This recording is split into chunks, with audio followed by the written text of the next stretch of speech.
मौका मिलने दे तो बताऊंगा पार्लियामेंट में, अगर इस नीले पटके वाले ने अपनी अलग पहचान ना बनाई तब आप कहना।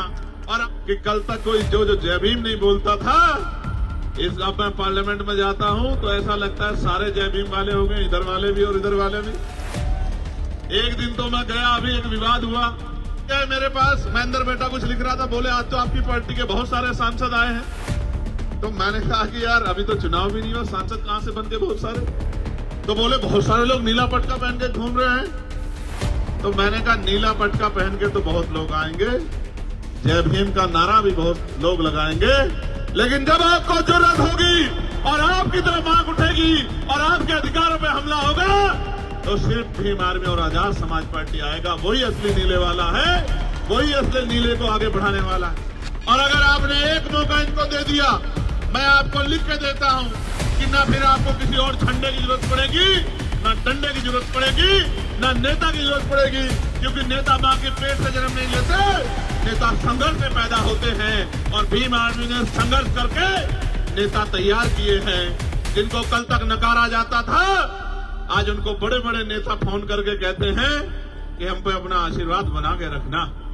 मैं बस, जिस बच्चे ने पार्लियामेंट के सामने आके सुसाइड कर लिया क्योंकि उसको न्याय नहीं मिल रहा था, वहां की भाजपा सरकार कहती है सबके साथ सबके विकास की बात करते हैं, लेकिन जब हमारे लोगों पे जुल्म होता है तो विकास भी गायब हो जाता है और सबका साथ भी खत्म हो जाता है। उनको न्याय नहीं मिलता, 3-3 साल पार्लियामेंट के सामने आके उस बच्चे को आग लगा ली और 70% जल गया और अस्पताल में उसने दम तोड़ दिया। आखिरी लाइन उसकी ये थी कि मेरा भाई मुझको न्याय दिलाएगा। तकलीफ होती है, दर्द होता है कि उतनी शक्ति नहीं है। 17 से पैदल मोर्चा निकलेगा बरमनी से और मुंबई मंत्रालय तक। तो कल चीफ मिनिस्टर के यहां से फोन पहुंच गया कि 6 तारीख को मैं झूठ नहीं बोलता, आप पता करा लेना। 6 तारीख को दोनों परिवारों को मुख्यमंत्री ने बुलाया है कि मुख्यमंत्री जी से मिलना चाहते। इतनी शक्ति का निर्माण आज आपने पूरे भारत में कर लिया है कि आपकी एक आवाज पे सरकारों को सोचना पड़ता है। तो हमने कोशिश की आपकी आवाज बनने की, अब आप कोशिश करो हमें ताकत देने की। अगर आपने ये कोशिश कर ली, भाई सेंसर वहां खड़े हैं, मैं जिम्मेदारी से कह रहा हूं, अगर आपने ये कोशिश कर ली और अगर आपने एक मौका बड़े पैमाने पे नहीं छोटे पैमाने पे भी आजाद समाज पार्टी को दे दिया, भीम आर्मी को दे दिया, तो आप याद रखना, जब मैं अपने यहाँ चुनाव लड़ रहा था मुझसे कहते थे क्या करेगा अकेला चंद्रशेखर, तो मैंने कहा था कि डॉक्टर अंबेडकर भी अकेले थे, मानवर काशीराम साहब भी अकेले थे और चंद्रशेखर भी अकेला। एक मौका मिलने दे तो बताऊंगा पार्लियामेंट में, अगर इस नीले पटके वाले ने अपनी अलग पहचान ना बनाई तब आप कहना। और आज आप देखो कि पार्लियामेंट जब चलती है, मैं आसिया गया, इटली गया, मैंने एक संकल्प किया था पूरा करने का। हमारे धर्मगुरु हैं संत रामानंद जी महाराज जो शहीद हो गए थे, उनकी उस धरती पे जाके नमन करने का मैंने संकल्प लिया था। मैं वहां गया, वहां की बहनों माओं से मिला, सोच रहा था क्या जानती होंगी मुझे, तो बोलती है कि भाई हम अपने फोन में सनसेट टीवी देखते रहते हैं कि कब हमारा भाई पार्लियामेंट में हमारे लिए बोलेगा। आप ये बताओ, आप भी सुनते होंगे और बहुत सारे लोग तो ये कहते हैं कि हमने पार्लियामेंट टीवी को इसीलिए यूट्यूब पे सब्सक्राइब किया है कि हमारा भाई वहां बोलता है हम उसको सुनते हैं। आप ये देखो, भोजन माता, आशा, आंगनबाड़ी, सफाई कर्मचारी, ठेके पे कर्मचारी, सरकारी कर्मचारी, दिल्ली सिविल डिफेंस वाले, कोई ऐसा पुलिस के लोग, दिल्ली पुलिस हो चाहे देश की पुलिस, उनके मॉडर्नाइजेशन की बात, होमगार्ड की, ग्राम के चौकीदार की, सब लोगों की बात, नौजवानों की बात, रोजगार की बात, महंगाई पे मार की बात जो जनता पे पड़ रही है, सारी आवाज हमने पार्लियामेंट में उठाने का काम किया। और आज ये हालत है कि कल तक कोई जो जय भीम नहीं बोलता था, इस अब मैं पार्लियामेंट में जाता हूं तो ऐसा लगता है सारे जय भीम वाले हो गए, इधर वाले भी और इधर वाले भी। एक दिन तो मैं गया, अभी एक विवाद हुआ, तो मैं गया तो वहां के कर्मचारी आए मेरे पास, महेंद्र बेटा कुछ लिख रहा था, बोले आज तो आपकी पार्टी के बहुत सारे सांसद आए हैं। तो मैंने कहा कि यार अभी तो चुनाव भी नहीं हुआ, सांसद कहां से बन गए बहुत सारे। तो बोले बहुत सारे लोग नीला पटका पहन के घूम रहे हैं। तो मैंने कहा नीला पटका पहन के तो बहुत लोग आएंगे, जय भीम का नारा भी बहुत लोग लगाएंगे, लेकिन जब आपको जरूरत होगी और आपकी तरफ आंख उठेगी और आपके अधिकारों पे हमला होगा तो सिर्फ भीम आर्मी और आजाद समाज पार्टी आएगा। वही असली नीले वाला है, वही असली नीले को आगे बढ़ाने वाला है। तो मैं बस आपसे कहना चाहता हूं, अब तक आपने सबको मौका दिया, सबका हाथ पकड़ा, सबको आगे बढ़ाया, सबकी आवाज आप बने, सब पे भरोसा किया। एक मौका आपको हमारे इन काम करने वाले साथियों को भी देना चाहिए। और अगर आपने एक मौका इनको दे दिया, मैं आपको लिख के देता हूं कि ना फिर आपको किसी और झंडे की जरूरत पड़ेगी, ना डंडे की जरूरत पड़ेगी, ना नेता की जरूरत पड़ेगी, क्योंकि नेता मां के पेट से जन्म नहीं लेते, नेता संघर्ष से पैदा होते हैं। और भीम आर्मी ने संघर्ष करके नेता तैयार किए हैं, जिनको कल तक नकारा जाता था, आज उनको बड़े बड़े नेता फोन करके कहते हैं कि हम पे अपना आशीर्वाद बना के रखना। मैं बस आपसे कहना चाहता हूं, अच्छी बात यह है कि मेरे लोकसभा क्षेत्र के भी बहुत सारे लोग जो नगीना छोड़ के आ गए, वो भी मुझे रास्ते में मिले, वो भी यहां रहते हैं। अब उन पे तो मुझे भरोसा है कि वो मेरा साथ छोड़ ही नहीं सकते। मैं यहां से नगीना के साथियों का भी धन्यवाद देता हूं और मैं आपसे ये भी कहना चाहता हूं बहुत जिम्मेदारी के साथ कि सड़कों की लड़ाई हम लड़ते रहेंगे।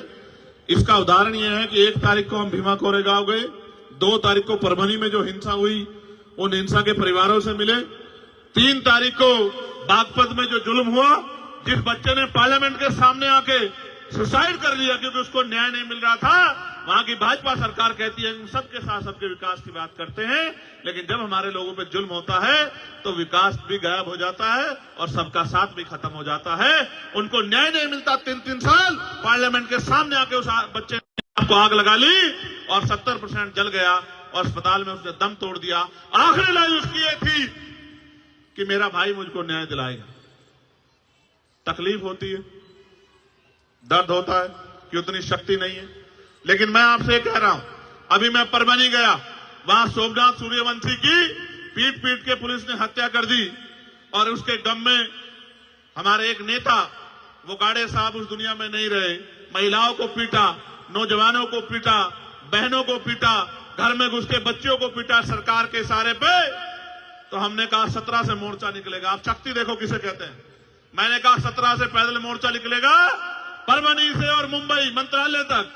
तो कल चीफ मिनिस्टर के यहां से फोन पहुंच गया कि 6 तारीख को, मैं झूठ नहीं बोलता, आप पता करा लेना, 6 तारीख को दोनों परिवारों को मुख्यमंत्री ने बुलाया है कि मुख्यमंत्री जिनसे मिलना चाहते। इतनी शक्ति का निर्माण आज आपने पूरे भारत में कर लिया है कि आपकी एक आवाज पे सरकारों को सोचना पड़ता है।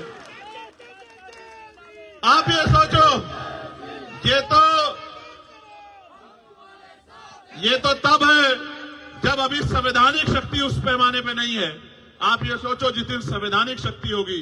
और उत्तर प्रदेश में तो मैं चैलेंज करके कहता हूं, जिस तरह की मेहनत उत्तर प्रदेश के साथी कर रहे हैं, 27 के चुनाव में हम वहां की सत्ता आपके चरणों में लाकर रख देंगे। इस बात का भी मैं आपको विश्वास दिलाता हूं। लेकिन मैं आपसे कहना चाहता हूं कि आपका आशीर्वाद भी हमें मिलना चाहिए। मिलना चाहिए, नहीं मिलना चाहिए?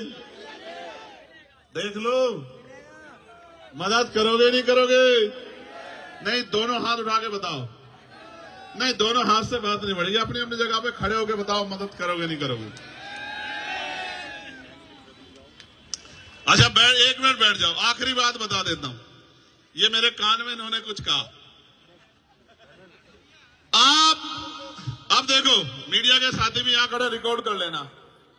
जितनी योजनाएं सारी सरकारें चला रही हैं,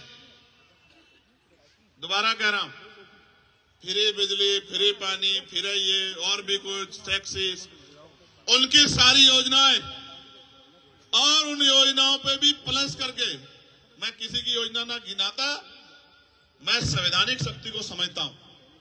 ये जो बजट है ना, जो आपके ऊपर लग रहा है, ये बजट आप ही की जेब से गया टैक्स के रूप में। आपका पैसा आपके ऊपर लगाना कोई बहुत बड़ा काम नहीं। अब तो चुनाव आएगा तो बहुत लोगों की पोल खोलने का काम करेंगे। एमसीडी वाले क्या कर रहे हैं, दिल्ली सरकार वाले क्या कर रहे हैं, बहुत लोगों की बात बताएंगे आपको। लेकिन आप ये सोचो, जितना ये आपको आज कह रहे हैं कि हम देंगे और दे रहे हैं, मैं इससे 4 गुने की गारंटी देता हूं, क्योंकि हमें कोई पैसा घर नहीं लगाना। अपने घर में नहीं लगाना है, आपके लिए आपका पैसा आप ही के ऊपर लगाना है। तो जो ये दे रहे हैं इसके 4 गुने की गारंटी मैं आपको देता हूं। मैंने मांग की प्राइम मिनिस्टर से कि उच्च शिक्षा में स्कॉलरशिप मिलनी चाहिए। दिल्ली के मुख्यमंत्री ने पढ़ लिया, उनकी रिसर्च टीम ने अगले दिन उन्होंने कहा मैं बहुत बड़ी घोषणा बाबा साहब अम्बेडकर पे करना चाहता हूं, कल इस समय करूंगा। हमारे साथियों ने कहा कि मुख्यमंत्री जी को घोषणा, हमने कहा हमारा चार्ट उठा लो, 12 घोषणाओं में से एक घोषणा उसमें से ही होगी। तो कहा बाबा साहब अम्बेडकर शिक्षा को बड़ा महत्व देते थे, तो उस शिक्षा में हम लोग स्कॉलरशिप देने का काम करेंगे। मगर अब देखो कितने तेज है, गौर से सुनो, वो अपना एडमिशन करवा ले तो उनको बाकी सारी मदद हम लोग करेंगे। भाई ये बताओ 12वीं तक की स्कॉलरशिप देके डॉक्टर बना दोगे क्या? इंजीनियर बना दोगे क्या? वकील बना दोगे क्या? जज बना दोगे क्या? क्या बना दोगे? बेवकूफ तो बना सकते, क्योंकि हाई स्कूल इंटर तो हमारा मरा गिरा आदमी भी रूखी सूखी खाके अपने बच्चों को करा ही देता। अगर करना है इस देश में, जो बाबा साहब अम्बेडकर कहते थे आपको बिजली फ्री दे देंगे, पानी फ्री दे देंगे, रोटी अनाज दे देंगे, लेकिन आपके बच्चों को एजुकेशन नहीं देंगे, क्योंकि एजुकेशन सवाल को जन्म देती है। और जिस दिन आपके बच्चों को शिक्षा का अधिकार मिल गया और मुफ्त शिक्षा मिल गई और गुणवत्तापूर्ण शिक्षा मिल गई, आप याद रखना आपका रास्ता कोई नहीं रोक सकता। इसका उदाहरण डॉक्टर बाबा साहब अम्बेडकर है कि ये ना चाहते हुए भी बाबा साहब अम्बेडकर संविधान सभा में भी गए और कानून मंत्री भी बने। इसलिए मैं आपको कहना चाहता हूं, मैंने पार्लियामेंट में कहा था कि समान शिक्षा पॉलिसी लागू कर दो। मैं सत्ता पक्ष को भी कह रहा हूं, विपक्ष को भी, अगर आप इतने अच्छे हो तो करो समान पॉलिसी लागू। अगर बाबा साहब समान शिक्षा पॉलिसी लागू, अगर बाबा साहब अम्बेडकर को नेता मानते हो, बाबा साहब अम्बेडकर की बात को मानते हो, समान हेल्थ पॉलिसी लागू करो कि गरीबों का इलाज भी, क्या तो सारे प्राइवेट स्कूल अस्पताल गरीबों के लिए भी खुले मुफ्त में, या सबका इलाज सरकारी अस्पताल में हो और इलाज बेहतर से बेहतर होना चाहिए कि पैसे की कमी कारण किसी की जान ना जाए। होना यह चाहिए कि गरीब के बच्चे को एजुकेशन वो कभी तक ले, गुणवत्तापूर्ण एजुकेशन, और वो इतने कम दामों में मिलनी चाहिए किसी की जेब ना कटे। हमने तो देखा अपने आप से कि बड़े स्कूलों में, प्राइवेट में हमारे लोग हिम्मत करके भेजते हैं। मेरी माएं पेट पे कपड़ा बांध लेती हैं, एक टाइम का भोजन काट के अपने बच्चों को पढ़ाती, क्योंकि बाबा साहब कह के गए थे। लेकिन सच ये है कि ये सारे काम आपके आसान हो सकते हैं अगर आप अपनी राजनीतिक ताकत बना लो। मैं ये महसूस करता हूं आप सब कुछ सीखे बाबा साहब से, बस ये अपनी उंगली का सही प्रयोग करना नहीं सीख पर, जो सबसे आसान काम है। इस उंगली का सही प्रयोग करना सीख लो, आपके बच्चों के और आपके तरक्की के रास्ते खुलने में बहुत देर नहीं लगेगी। आप यहां आए, आपने